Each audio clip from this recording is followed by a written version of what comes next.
El artículo 18 de la Constitución nos da derecho a estar informados e informar sin censura, sin reservas y con responsabilidad. La investigación periodística nos permite encontrar evidencias para sacar a la luz verdades ocultas. Nuestra misión es presentar esas evidencias porque las evidencias nunca mienten. Amigos televidentes, tengan ustedes muy buenas noches. Hoy nos acompaña Belén Goncalves. Esto es artículo 18, donde solo cuentan las evidencias. Este martes, 1 de octubre, el presidente de la República, Lenín Moreno, anunció 13 propuestas de reformas legales y 6 medidas económicas, a las que calificó como necesarias y urgentes para reducir el déficit fiscal, dinamizar la economía y crear fuentes de empleo. En síntesis, para evitar que el país entre en crisis y se convierta en Venezuela. Destacó lo que su gobierno ha hecho hasta el momento, como reducir el tamaño del Estado, y responsabilizó al anterior por los altísimos niveles de corrupción. Aseguró que hará todo lo posible para recuperar lo robado. Las opiniones no se han hecho esperar. A favor y en contra, las autoridades han pedido comprensión a la ciudadanía, pero lo cierto es que la aplicación y aprobación de las mismas van a repercutir directamente en la vida diaria de cada uno de nosotros. En esta edición de nuestro programa asumimos el compromiso y el desafío de informar y explicar de manera clara y sencilla cada una de estas medidas, tratando de responder la pregunta principal de cada ciudadano: ¿cómo y cuánto van a afectar estas medidas a mi bolsillo? Presten atención al siguiente reportaje y lo descubrirán. Compatriotas, es necesario corregir graves errores de la economía ecuatoriana. El presidente Lenín Moreno inició su esperado discurso anunciando que el impuesto al valor agregado, IVA, no iba a ser aumentado, al tiempo que anunciaba 6 medidas de carácter urgente que por medio de decreto ejecutivo entraron en vigencia en solo 48 horas. Las decisiones que he tomado son decisiones postergadas durante décadas. Muchos de mis opositores, muchos de mis críticos y futuros candidatos no lo van a decir en público, pero lo dicen en privado y lo saben, que esta es la decisión clave para el futuro del Ecuador. Estos son los detalles de las medidas económicas. La primera, más bonos para más familias. Los beneficiarios son ciudadanos en situaciones de extrema pobreza y dependiendo de su nivel de vulnerabilidad, como discapacidades, enfermedades catastróficas y personas de la tercera edad, reciben bonos por parte del Estado en 3 niveles. El primero de $50, el segundo de $100 y el tercero de $150. 1 millón de familias en Ecuador se benefician actualmente de los bonos de desarrollo humano. El decreto establece que se incluyan a 300.000 familias más y que los bonos se aumenten $15. Así la tabla sube a 65, 115 y $165. 2. La eliminación o reducción de aranceles para la importación de maquinarias, equipos y materias primas agrícolas e industriales. Buscan incentivar a los productores para invertir en la automatización de sus empresas, agilizar la producción y así aumentar las exportaciones. 3. Se eliminó los aranceles a la importación de celulares, computadoras y tabletas. Tener un celular, tablet o computadora hoy en día no es un lujo, sino una necesidad. Bajo esa premisa, el Estado busca reducir los costos de los equipos de última tecnología hasta en un 40% con esta medida. La importación de computadoras y tabletas en el país estaban regidas por un arancel del 10% y para los celulares el 15%. Podríamos decir que si antes el valor promedio de un smartphone puesto en Ecuador era de $800, ahora podríamos comprarlo a 680, es decir, $120 menos. Esta medida también beneficia a las arcas del Estado.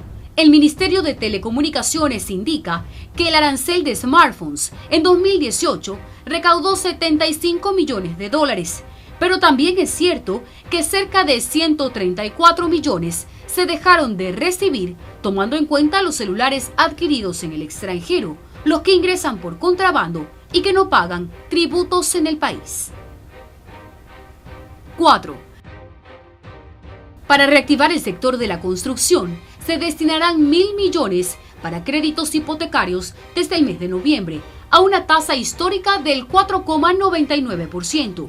Para su efecto, los delegados del Ministerio de Desarrollo Urbano y Vivienda, Midubi, y la Corporación Financiera Nacional, CFN, suscribieron la escritura pública para la constitución del fideicomiso mercantil, creando una tasa de interés preferencial a los créditos hipotecarios de viviendas de interés social, con un valor de hasta $70.000, así como las viviendas de interés público que lleguen a costar hasta $90.000. Quienes accedan a estas líneas de crédito tendrán un plazo de hasta 25 años. Por ejemplo, si usted pertenece al grupo de ecuatorianos con un salario inferior a los $1.000, podría ahora tener una vivienda propia, aplicando la nueva fórmula. Las cuotas para una vivienda, por ejemplo, de $70.000 con el financiamiento bancario del 95% y la tasa de interés al 4,99%, usted deberá pagar más o menos $420 mensuales durante 25 años. El fideicomiso administrativo por la Corporación Financiera Nacional en forma inicial para el 2019 tiene disponibilidad de $68 millones con este objetivo. 5. Los contratos ocasionales en el sector público se renovarán con el 20% menos de remuneración. ¿Pero qué es un contrato ocasional?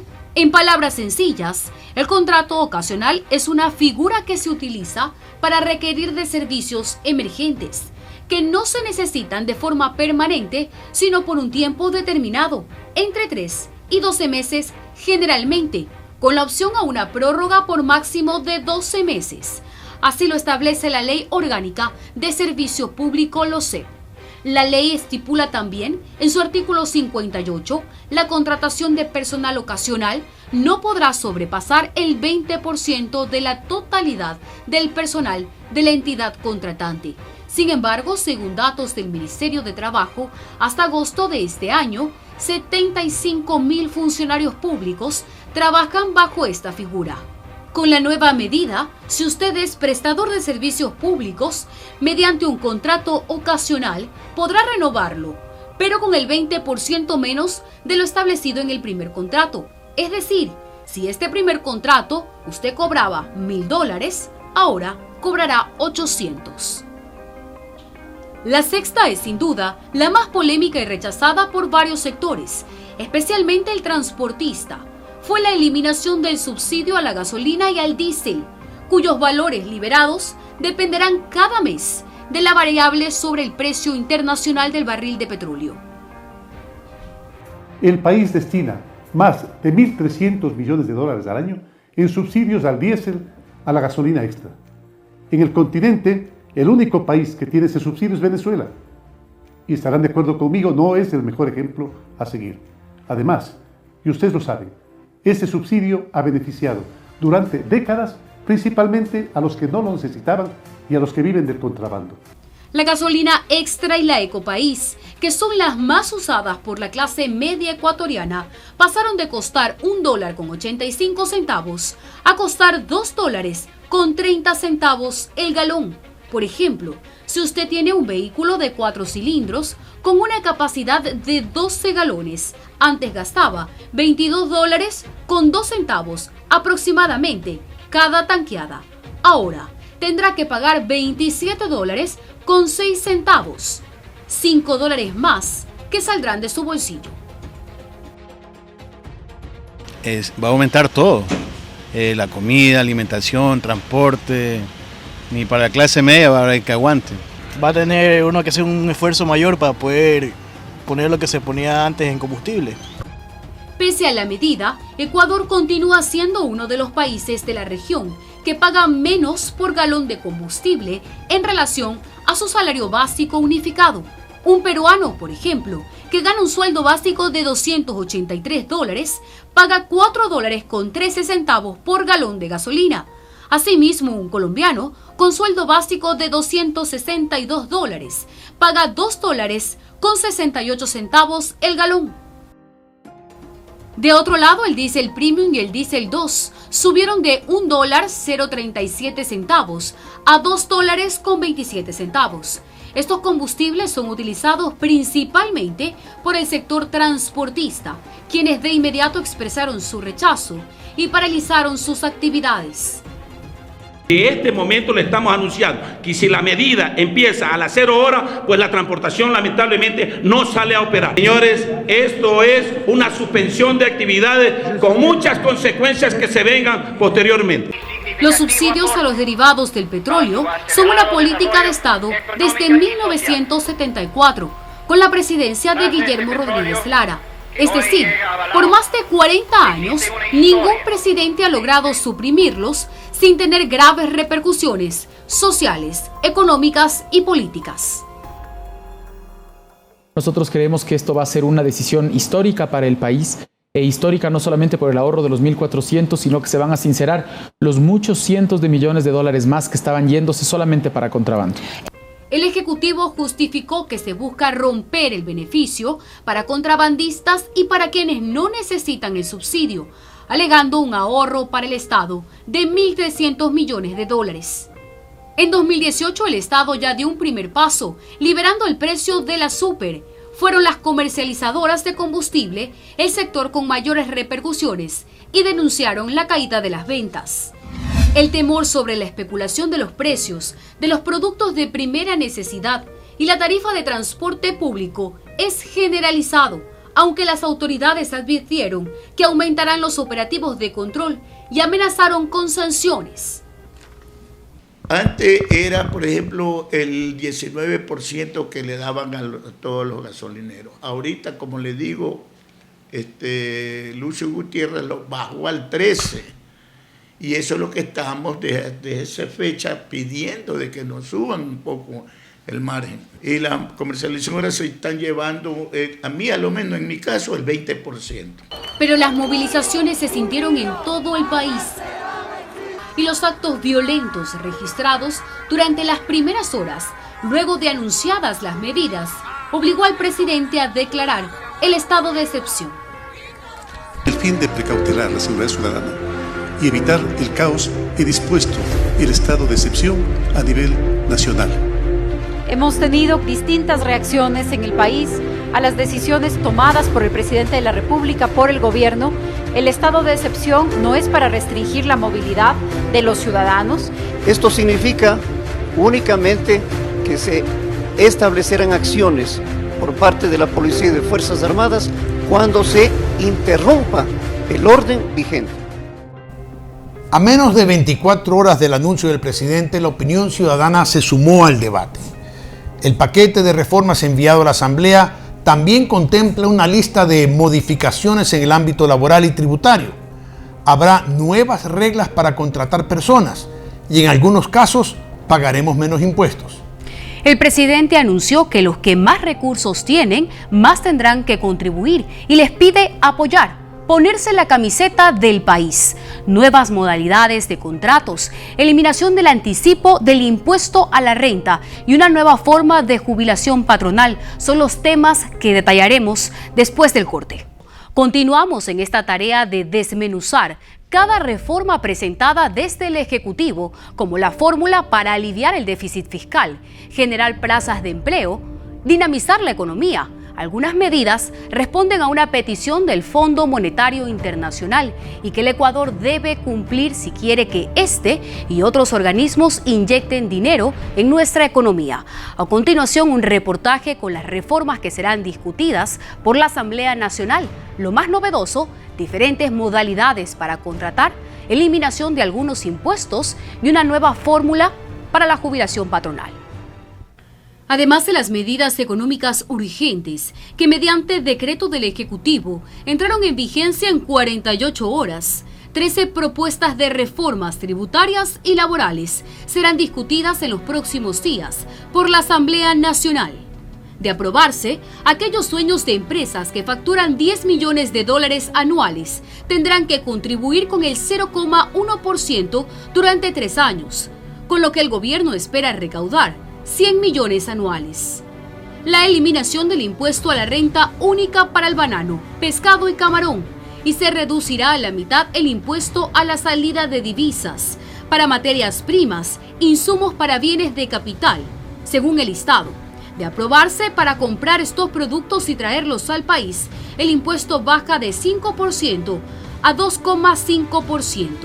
Para quienes exportan sus productos, se les devolverá automáticamente los tributos al comercio exterior. Además, la eliminación del anticipo del impuesto a la renta, lo que quiere decir que los empresarios no tendrán que pagar el impuesto de un dinero que aún no han ganado. También se reducirá el impuesto de los vehículos que tengan un valor menor a $32.000 para uso productivo, y pensando en los pequeños y medianos empresarios. En cuanto al sector público, las vacaciones para empleados bajan de 30 a 15 días al año. Además, aportarán cada mes con un día de su salario. En cuanto a las reformas laborales, las nuevas formas contractuales regirán solo para los nuevos contratos. Los anteriores siguen intactos. Estas nuevas modalidades no aplicarán para empresas grandes, sino para las que inician un emprendimiento. También se introducirá la modalidad de contrato de reemplazo en caso de licencia de maternidad y paternidad, también para enfermedades catastróficas. Y una nueva forma de jubilación patronal. Los empleadores tendrán que incrementar el aporte mensual en 2% para los nuevos trabajadores. Ese valor podrá ser ahorrado en el IES o en fondos privados. Hay quienes aseguran que Lenín Moreno tomó una decisión valiente y hay quienes rechazan rotundamente estas medidas. ¿Estas medidas son las correctas? ¿Resolverán el déficit fiscal? ¿Es esta la solución económica que necesita el país? ¿Son verdaderas reformas o un nuevo paquetazo? Estas interrogantes son las que le formulamos al director ejecutivo de la Cámara de Comercio de Guayaquil. Preste atención en estudio con diapositivas Juan Carlos Díaz Granados. Buenas noches, muchas gracias. Tenemos medidas económicas positivas y negativas. Dentro de las positivas, la eliminación al subsidio a las gasolinas extra y diésel. Esto podría tener un impacto a corto plazo, pero no es como en el pasado cuando había sucres, que se devaluaba también la moneda entre parte de las medidas económicas. Los gobiernos prendían una máquina para hacer más sucres y por ende nuestro poder adquisitivo quedaba disminuido. En este caso estamos en una moneda que es el dólar norteamericano, que permite que haya estabilidad en los precios y libre competencia. Ahora, el impacto podría ser negativo especialmente en el sector del transporte y la agricultura. En la parte de bebidas y alimentos no va a haber tanto impacto. Y explico también por qué. Si es que se elimina el subsidio del diésel y de la gasolina, entonces lo que va a ocurrir es que va a tenerse que calcular de una forma diferente, por ejemplo, la transportación, pero debería calcularse por kilómetro recorrido y por lo tanto el impacto no es tanto. Y de ahí tenemos la eliminación del anticipo de impuesto a la renta, una sugerencia requerida por la Cámara de Comercio de Guayaquil desde hace varios años atrás, que va a permitir que 350 millones de dólares que iban al sector público ahora se puedan reinvertir en la economía y podamos comprar más inventario, contratar más personal, comprar maquinaria, y eso va a ser beneficioso para todos. La simplificación tributaria, esto es muy importante especialmente para aquellas empresas que facturan menos de $1 millón. Ya no van a tener que hacer retenciones, es decir, no seguirán como agentes de retención, y por otro lado van a pagar un impuesto a la renta flat del 2%. Las declaraciones mensuales se van a terminar, van a declarar solamente una vez al año el impuesto a la renta y por otro lado cada 6 meses el IVA. Así es que va a simplificarse el trámite, que es otra petición de la Cámara de Comercio de Guayaquil. Va a haber IVA cero para flores, papel periódico y tractores. Eso también es importante porque son productos, las flores son productos de exportación, el papel periódico sirve para hacer diarios y tractores van a la agricultura. Al final el Ecuador es un país que tiene una agricultura intensiva. Las negativas, hay una contribución especial del 0.1% sobre ingresos para empresas que superen los $10 millones en ventas. ¿Por qué eso es negativo? Porque eso le va a restar 300 millones de dólares a esas empresas. Estas empresas que pagan el 0.1% van a pagar ese 0.1% sobre la totalidad de sus ingresos, no sobre la rentabilidad. Y eso es lo que hace gravoso este impuesto. Creo que es una oportunidad para que el proyecto de ley se revise en ese sentido. Introducción al impuesto de servicios digitales. Esto no le va a gustar, no nos gusta a ninguno de nosotros. Eso significa que se van a grabar, por ejemplo, los servicios de Netflix o todo lo que comercialice Facebook o cualquier cosa que se vaya a comercializar a través de las redes sociales que hasta este momento no venían pagando impuestos. Se elimina la devolución del impuesto de salida de divisas a materias primas y se grava con el 2.5%. En principio, esto sonaría que está muy bien, porque antes se grababa con el 5%, y entonces aquí estaría disminuyéndose al 2.5%. Lo que no se dice es que antes se daba un crédito tributario o se devolvía ese impuesto de salida de divisas pagada. Con esta reforma, como está planteada en este momento, no va a ocurrir eso ahí y entonces va a haber un impuesto del 2.5% del impuesto de salida de divisas. Lo que promovemos es que se derogue el impuesto de salida de divisas porque lo que hace es que evita que vengan las inversiones y por lo tanto tenemos menos empresas dispuestas a invertir en el Ecuador y menos puestos de trabajo. El ICE a la telefonía móvil para las personas naturales aumenta del 0% al 5%. Para las personas jurídicas se reduce al 5%, el 15% es el porcentaje actual. El empleador pagará 2% del sueldo mensual para su jubilación patronal. Aquí hay una oportunidad. Desde la Cámara de Comercio de Guayaquil sugerimos que este 2% para nuevos contratos sea pagado a una administradora de fondos de pensiones privada, porque ya estamos viendo lo que sucede con el IES y lo que sucede con los jubilados que no pueden recibir su pensión jubilar. Una sociedad que no le paga a sus jubilados sus pensiones después de haber producido toda su vida es una sociedad inmoral y no la podemos impulsar. Chile, a través de las administradoras de fondos de pensiones, con una población de 18 millones de personas, el Ecuador con una población de 17 millones, muy parecido, tiene ahorros por 200.000 millones de dólares. Repito, 200.000 millones de dólares. Es decir, 2 veces el Producto Interno Bruto del Ecuador.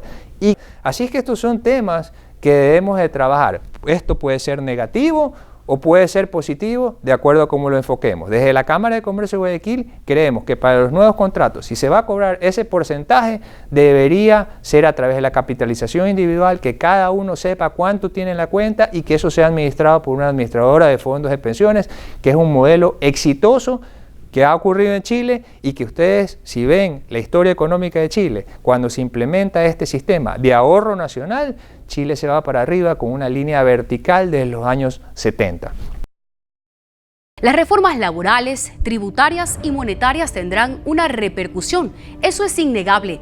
Para darnos su punto de vista nos acompaña el catedrático y economista Cristian Hidrobo. Presentación en estudio con diapositivas. Gracias, buenas noches. Con respecto a las medidas económicas que se han tomado, creo que es importante analizar el origen y su secuencia, ¿no? Partamos de la dolarización, la misma que nos obligó a tener una disciplina fiscal. Sinceramos los precios en el cambio del sucre al dólar, pero no sinceramos la economía. Proyectamos el cambio de matriz primaria, esta matriz exportadora de materia prima, a una matriz productiva en la que se iba a industrializar el país. Sin embargo, no sinceramos la economía y tampoco llegamos al 100% de la matriz productiva. Cayeron los precios del petróleo, sin embargo, mantuvimos el gasto. Se incrementó el déficit fiscal, continuamos inflando este estado. Recurrimos a financiamiento elevado. ¿Por qué recurrimos a financiamiento elevado? Recurrimos a financiamiento elevado porque efectivamente no podíamos detener el ingreso de recursos al país a un costo financiero altísimo debido a que el riesgo país se había incrementado entre 800 y 900 puntos. Accedimos a ese crédito a una tasa muy elevada, pero no sinceramos la economía. Creció el tamaño del Estado, continuó el déficit fiscal incrementándose. Vendimos el precio de petróleo a futuro, emisión de deuda, emitimos bonos. Tuvimos una rigidez laboral, lo que generó una recesión que inmediatamente lo que hace es la falta de liquidez contraer nuestra demanda. No sinceramos la economía nuevamente. Reestructuramos poco a poco jurídicamente el país.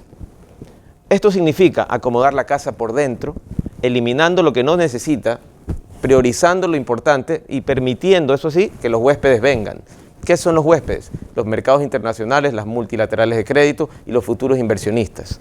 Bien, ahora, después de esta estructura, tengo la casa semilista. Acceden los aliados estratégicos, multilaterales de crédito, inversionistas, junto con los acuerdos comerciales fundamentales en la economía que vivimos, ¿no?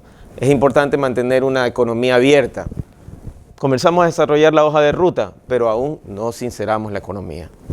Finalmente, hemos decidido sincerar la economía y estamos listos a circular por la carretera del desarrollo sostenido, en bicicleta cuando pudo haber sido en un auto moderno, pero ya estamos en la vía adecuada. ¿Qué tratamos de decir acá? Estuvimos listos hace algún tiempo en el que debieron haberse tomado las medidas. No las hemos tomado, hemos estado esperando, finalmente las hemos tomado. Estamos andando en bicicleta, que significa que el esfuerzo va a ser mayor en esta carretera, que es una autopista, pero vamos en el camino adecuado. Nuestro escenario futuro, el objetivo principal que es crecimiento y dinamizar la economía. Permitir disminuir considerablemente el déficit fiscal, esto va a ser paulatino.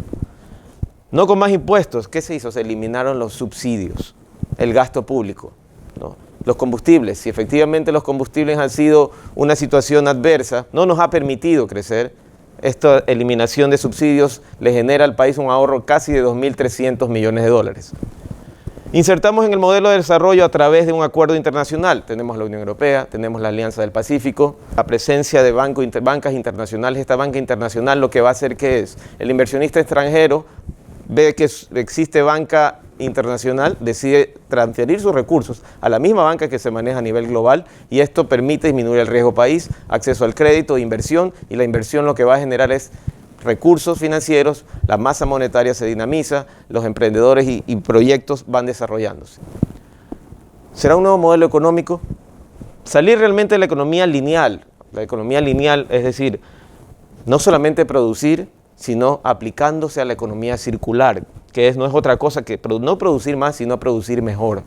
Siendo realmente más eficientes en nuestros bienes y servicios, estamos llegando a la verdadera calidad. ¿Por qué? Porque estamos llegando a un mercado a 200 o 300 millones de potenciales clientes, que son la Unión Europea, que Dios mediante el próximo año vamos a tener la posibilidad de incurrir. Lo mismo en la Alianza del Pacífico, y así con algunos acuerdos con potencias económicas. ¿Es momento para las empresas y pymes y emprendedores? Es una pregunta que nos hacemos. ¿Es momento para invertir? ¿Es momento realmente para lanzarme a ese mercado? Es momento. Sí es un buen momento. ¿Por qué? Teníamos antes rigidez laboral. ¿Qué más teníamos? Importación para bienes de capital y aranceles elevados. Los bienes de capital no es otra cosa que importar máquinas, importar maquinaria, ¿no? Aranceles elevados han disminuido, es decir, puedo importar una cafetera grande, una industria, un pequeño elaborador de botellas a un costo menor y con mucha facilidad.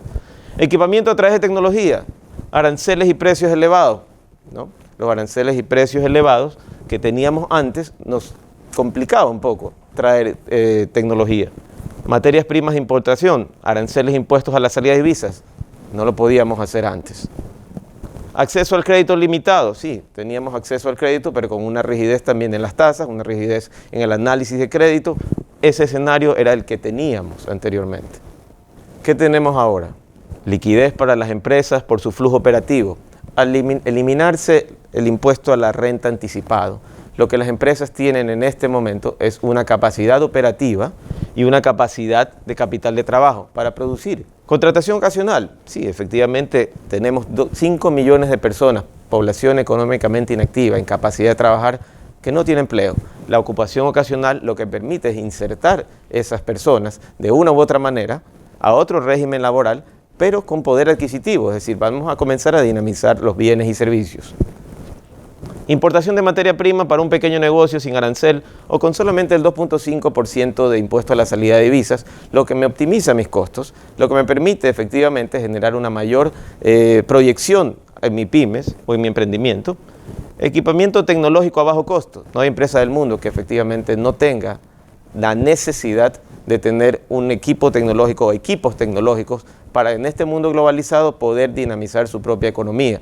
En los próximos 2 años los millennials van a ser la población más importante en el tema de compras a nivel mundial.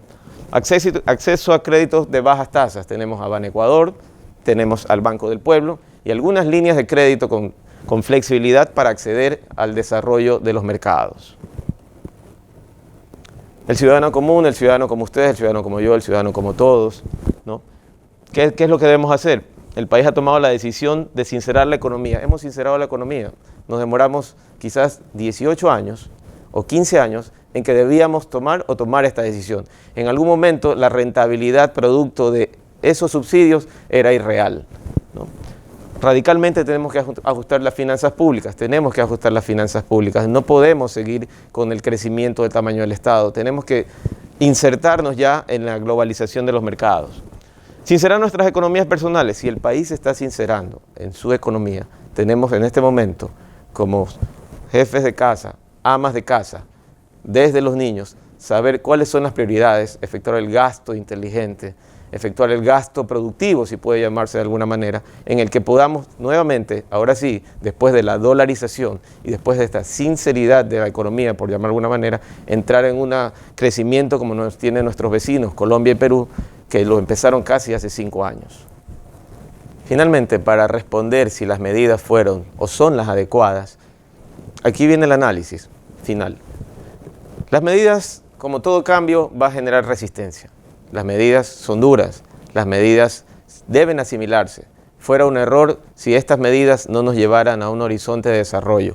Que efectivamente esta decisión debió haberse tomado hace 5 años, hace una década, hace 15 años, desde que mantenemos los subsidios, debió haberse tomado. Quizás el punto neurálgico donde debió haberse tomado era cuando efectivamente teníamos excedentes petroleros, ingresos petroleros, pero no se tomó.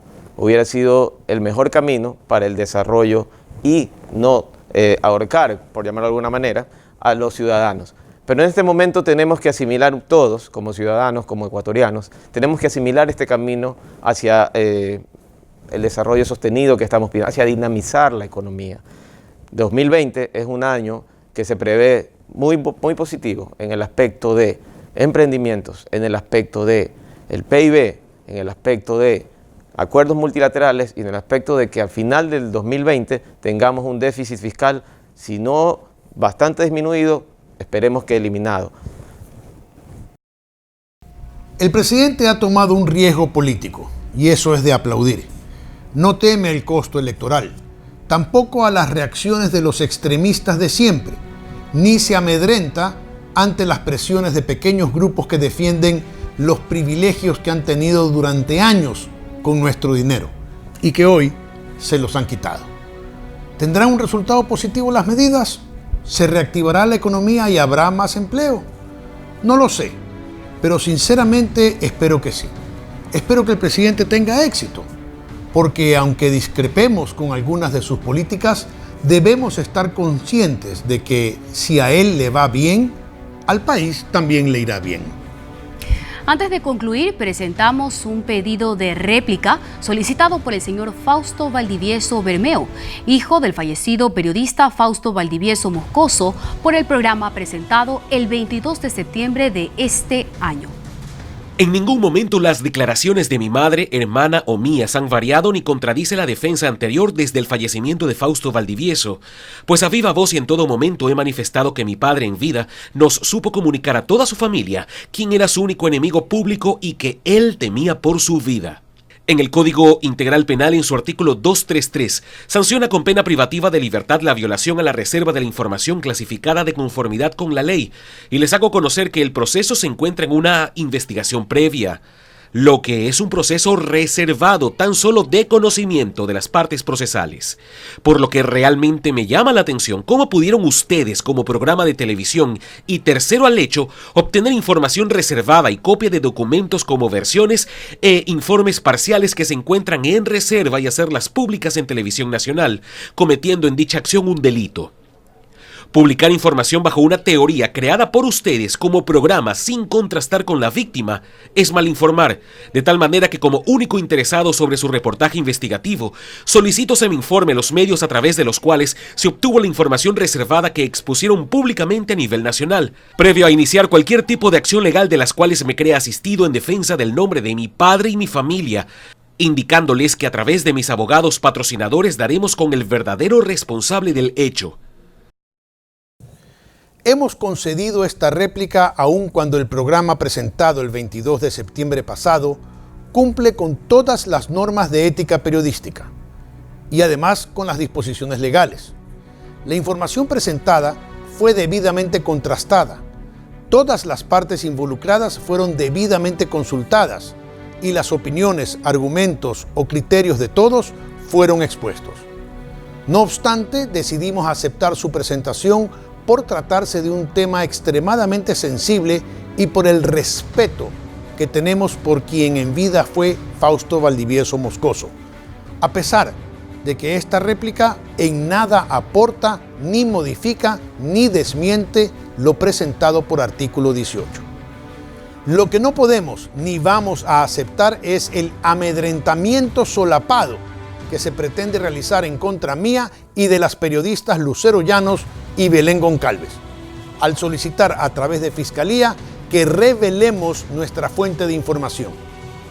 Hemos conocido que la representante legal del hijo de Fausto ha solicitado a la Fiscalía que nos cite a fin de que indiquemos cómo obtuvimos documentación e informes, según ellos, reservados en la Fiscalía.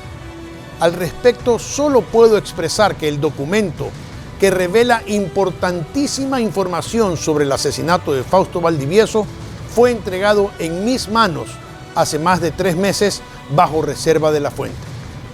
Luego de un extenso y minucioso examen y después de verificar su idoneidad y veracidad, decidimos hacerlo público, amparados en el artículo 20 de la Constitución del Ecuador, que expresamente dice, abro comillas, el Estado garantizará la cláusula de conciencia a toda persona y el secreto profesional y la reserva de la fuente a quienes informen, emitan sus opiniones a través de medios de comunicación o laboren en cualquier actividad de comunicación, cierro comillas.